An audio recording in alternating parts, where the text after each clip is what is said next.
வணக்கம், welcome to Josie's kitchen. இன்றைக்கி நம்ம காதில் ஏற்படக்கூடிய இரைச்சல் அதுக்கான தீர்வு பற்றி தான் பார்க்க போகிறோம். இப்போ இருக்கிற காலகட்டத்தில் நிறைய பேர் இந்த மாதிரியான பிரச்சனைக்கு உள்ளாக்கப்படுறாங்க. காதுகள் தான் இதுக்கு பிரச்சனையே. காதுகளுக்குள்ளே கேட்கக்கூடிய ஒலிகள் இவர்களுடைய நிம்மதியை கெடுத்து எந்த ஒரு வேலையிலும் ஈடுபட முடியாத அளவுக்கு அவங்கள தவித்து நிற்க வைக்குது. குறிப்பாக சில பேர் நைட்டு தூங்கிட்டு இருக்கும்போது திடீர்னு எந்திரிச்சு அமர்ந்திருப்பாங்க. காதை ரெண்டையும் டைட்டாக பிடிச்சிட்டு உட்காந்துருப்பாங்க. என்ன அப்படின்னு சொல்லி கேட்டோம் அப்படின்னா, காதுக்குள்ளே ஏதோ சத்தம் கேட்கு, கடப்படா கடப்படான்னு சத்தம் கேட்கும்பாங்க. ஒரு சிலருக்கு கடல்ல இருந்து வரக்கூடிய அந்த அலைகள் அதனுடைய ஓசை மாதிரி கேட்குன்னு சொல்லுவாங்க. இன்னும் ஒரு சிலருக்கு ஏரோப்ளைன் போகிற மாதிரி சவுண்டு கேட்கு அப்படின்னு சொல்லுவாங்க. இந்த மாதிரி பிரச்சனைக்கு நம்ம எப்படி தீர்வு காணலாம் அப்படின்னு சொல்லிட்டு தான் நம்ம பார்க்க போகிறோம். இதை நம்ம ஆரம்ப ஸ்டேஜ்லேயே கவனிக்காமல் விட்டுட்டோம் அப்படின்னா காது கேட்கக்கூடிய அந்த செவித்திறன் ரொம்பவே நமக்கு குறைஞ்சிரும். ஒரு குறிப்பிட்ட வயதுக்கு மேலே வர்றவங்களுக்கு இயற்கை, அதாவது வயதானவர்களுக்கு இந்த மாதிரியான சத்தம் கேட்கும், செவித்திறன் குறைபாடு ஏற்படும், அது இயற்கை தான். ஆனால் சின்ன வயதிலேயே இந்த மாதிரியான பிரச்சனை வரும்போது அது ஆரம்ப நிலையிலே கண்டறிந்து அதற்கான தீர்வை நம்ம நாடி செல்வது ரொம்பவே நல்லது. இதுக்கு நம்ம வீட்டில் இருக்க பொருட்கள் வச்சு எப்படி நம்ம பார்க்கலாம் அப்படின்னு சொல்லி தான் பார்க்க போகிறோம் இன்றைக்கி. இதுக்கு நம்ம ஃபஸ்ட்டு பார்க்க போகிறது இந்த அன்னாசி பழம் வச்சு தான் நம்ம பார்க்க போகிறோம். ரொம்பவே ஒரு அற்புதமான மருந்து கொடுக்கக்கூடியது நமக்கு இந்த அன்னாசி பழம். குறிப்பாக நம்ம இதை வயிற்றில் தொப்பை இருந்தது அப்படின்னா அதை குறைக்கிறதுக்கு நம்ம பயன்படுத்துவோம். சிறுநீர் பெருக்கியாக நம்ம பயன்படுது. இன்னும் நிறைய நம்ம சொல்லிகிட்டே போகலாம். அந்த அளவுக்கு ஒரு அற்புதமான ஒரு பழம் தான் நமக்கு இந்த அன்னாசி பழம். இதை எப்படி நம்ம காதில் இரைச்சல் வர்றதை தடுக்கிறதுக்கு எப்படி பயன்படுத்தலாம் அப்படின்னு சொல்லி தான் பார்க்க போகிறோம். தினமும் நீங்கள் 1 கப் அளவுக்கு அன்னாசி பழம் நீங்கள் வாங்கி சாப்பிட்டீங்க அப்படின்னாலே போதும், நல்ல ஒரு தீர்வு உங்களுக்கு கிடைக்கும். ரொம்ப பழுத்த பழமாக நீங்கள் பார்த்து வாங்கி சாப்பிடணும் அப்படிங்கிறது இல்லை, மீடியமாக உங்களுக்கு பழுத்து இருக்கும் அந்த மாதிரி பழம் வாங்கி நீங்கள் சாப்பிடுங்க. தினமும் 200 கிராம் அளவுக்கு நீங்கள் சாப்பிட்டீங்க அப்படின்னாலே போதும், சூப்பரான ரிசல்ட்டு உங்களுக்கு கண்டிப்பாக கிடைக்கும். இதனால் உங்களுக்கு நிறைய நன்மைகள் கூட உங்களுக்கு கிடைக்குது. தொப்பை குறையும், இன்னும் நிறைய நன்மைகள் உங்களுக்கு கிடைக்கும். அடுத்ததாக என்னன்னு சொல்லிட்டு நம்ம இப்போ பார்ப்போம். அடுத்ததை நம்ம பார்க்க போகிறது இந்த வெள்ளை பூண்டு வச்சு தான் பார்க்க போகிறோம். இது நமக்கு இயற்கையிலேயே கொடுக்கப்பட்ட ஒரு மிகச்சிறந்த கொடை அப்படின்னு தான் நம்ம சொல்லணும். இது மிகச்சிறந்த கிருமி நாசினியாக நமக்கு செயல்படுது. இந்த வெள்ளை பூண்டு நீங்கள் வேக வச்சு நீங்கள் சாப்பிட்லாம், அப்படி இல்லைன்னா பச்சையாக கூட நீங்கள் சாப்பிடலாம். வேக வச்சுன்னு சாப்பிடும்போது இந்த அளவுக்கு ஒரு முழு பூண்டு நீங்கள் வேக வச்சு சாப்பிட்ணும். பச்சையாக நீங்கள் எடுத்துக்கிட்டீங்க அப்படின்னா ஒரு பல் பூண்டு மட்டும் நீங்கள் எடுத்துக்கிட்டிங்கன்னா போதும். ஒரே ஒரு பல் பூண்டு எடுத்து அதை 2ஆக கட் பண்ணிவிட்டு வாய் உள்ளே வச்சு நீங்கள் மென்று நீங்கள் சாப்பிட்டு வாங்க. அப்படி இல்லைனா உமிழ்நீரை கொஞ்சம் நேரத்துக்கு அப்படி விழுங்கிட்டே வந்தீங்க அப்படின்னாலே போதும், நல்ல ஒரு தீர்வு உங்களுக்கு கிடைக்கும். ஒரு நாளைக்கு ஒரு பல் மட்டும் நீங்கள் எடுத்துக்கோங்க. காலை வேளைகளில் சாப்பாட்டை முடிச்சுட்டு நீங்கள் ஒரு அரை மணி நேரம் கழித்து இந்த மாதிரி சாப்பிட்டு வாங்க. கண்டிப்பாக சூப்பரான ரிசல்ட் உங்களுக்கு கிடைக்கும். அந்த காதில் கேட்கக்கூடிய அந்த தேவையற்ற ஒலிகளை இல்லாமல் ஆக்குறதுக்கு ஒரு சூப்பரான ரிசல்ட் கொடுக்கக்கூடியது இந்த வெள்ளைப்பூண்டு. அதனால் இதை நீங்கள் பயன்படுத்திட்டு வாங்க. அதுவும் இல்லை அப்படின்னா இதை நீங்கள் தேனில் கூட ஊற வச்சு நீங்கள் சாப்பிட்லாம். தேனில் ஊற வச்சு சாப்பிட்றதா இருந்தது அப்படின்னா ஒரு நாளைக்கு 3 பல் பூண்டு நீங்கள் ஊற வச்சு நீங்கள் சாப்பிட்டுக்கோங்க. இந்த மாதிரி தொடர்ந்து பயன்படுத்திட்டு வாங்க, நல்ல ஒரு தீர்வு உங்களுக்கு கண்டிப்பாக கிடைக்கும். அடுத்ததாக என்ன அப்படின்னு சொல்லிட்டு நம்ம இப்போ பார்க்கலாம். பெரும்பாலும் இந்த காது இரைச்சல் எதனால் வருது அப்படின்னு சொல்லி பார்த்தா, அதிக நேரமாக செல்ஃபோனில் பேசிக்கிட்டே இருப்பாங்க. ஹெட்ஃபோன் போட்டு அதிகமான சவுண்டில் பாட்டு கேட்பாங்க. அதிகமான இரைச்சல் இருக்கக்கூடிய இடங்களில் வேலை பார்ப்பாங்க. இந்த மாதிரி பிரச்சனை இருக்கிறவங்க, இந்த மாதிரியான இடங்களில் பணிபுரிகிறவங்க, இந்த மாதிரியான தவறுகள் செய்கிறவங்களுக்கும் கண்டிப்பாக அவங்களுக்கு காதில் இரைச்சல் வருவதற்கான வாய்ப்புகள் இருக்குது. அதன் காரணமாக கூட அவங்களுக்கு காது கேட்கக்கூடிய தன்மையை அவங்க இழந்துருவாங்க.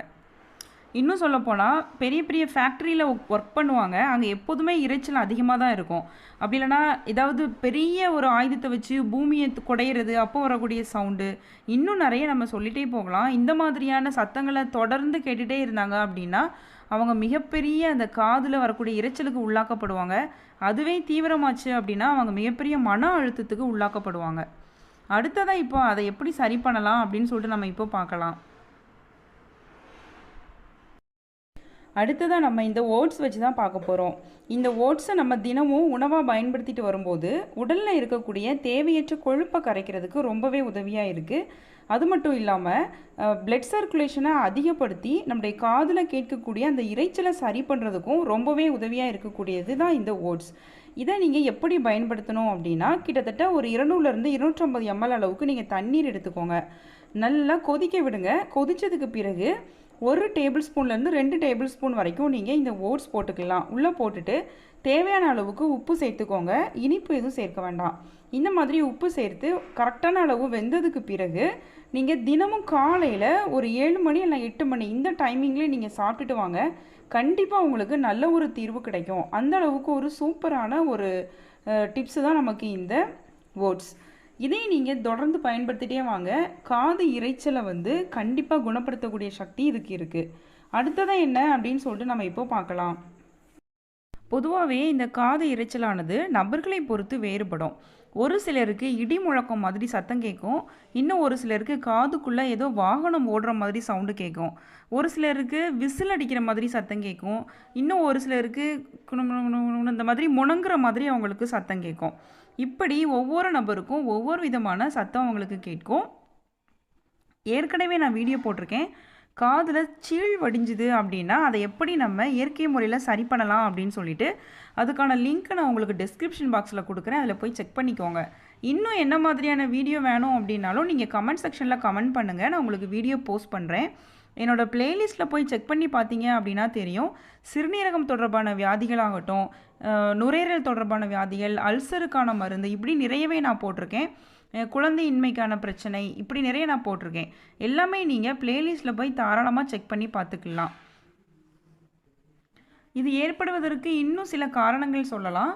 ஏதாவது காதில் இன்ஜுரி ஏற்பட்டது அப்படின்னா அந்த பிரச்சனை வரலாம். அப்படி இல்லை காது வலி அவங்களுக்கு தொடர்ந்து ஏற்பட்டே இருக்கும்போது அவங்க அதை சரியாக கவனிக்காமல் விட்டுட்டாங்க அப்படின்னா இந்த பிரச்சனை அவங்களுக்கு ஏற்படலாம். அது மட்டும் இல்லாமல் சிலருக்கு காதில் மெழுகு நமக்கு எல்லாத்துக்குமே உருவாகும்.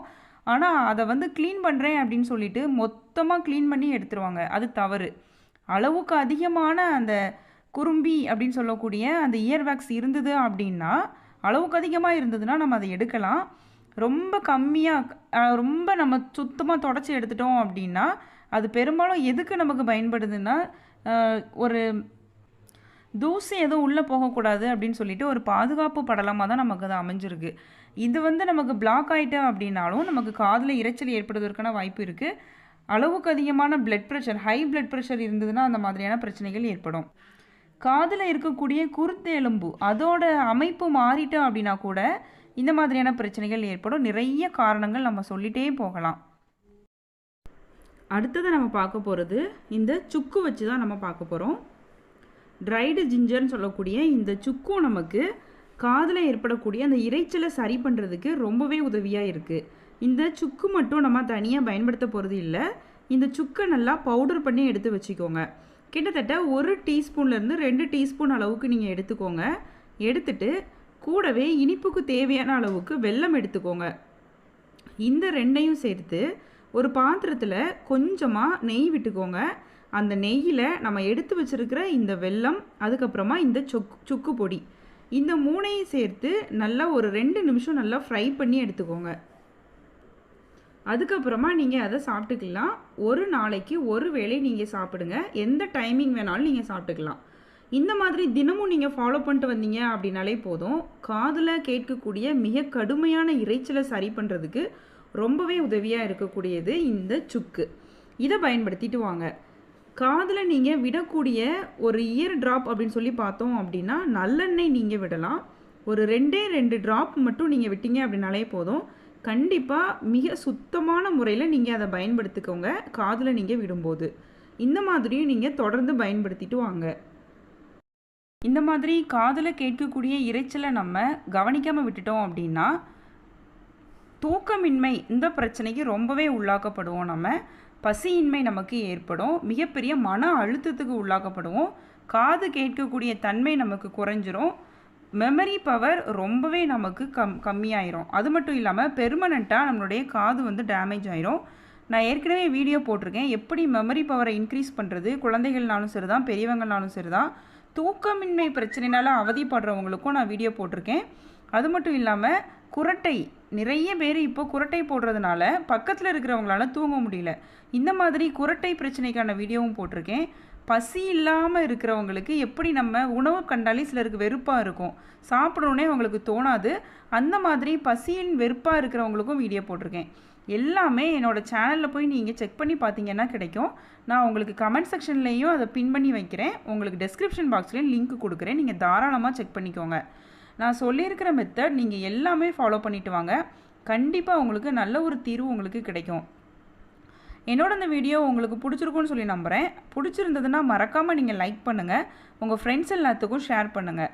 புதுசாக பார்க்குறவங்களா இருந்தால் சப்ஸ்கிரைப் பண்ணிக்கோங்க. பக்கத்தில் இருக்கிற பெல் சிம்மில் மறக்காமல் நீங்கள் கிளிக் பண்ணுங்கள். நான் இன்னொரு நாள் இன்னொரு வீடியோவோட உங்களை மீட் பண்ணுறேன். தேங்க்யூ.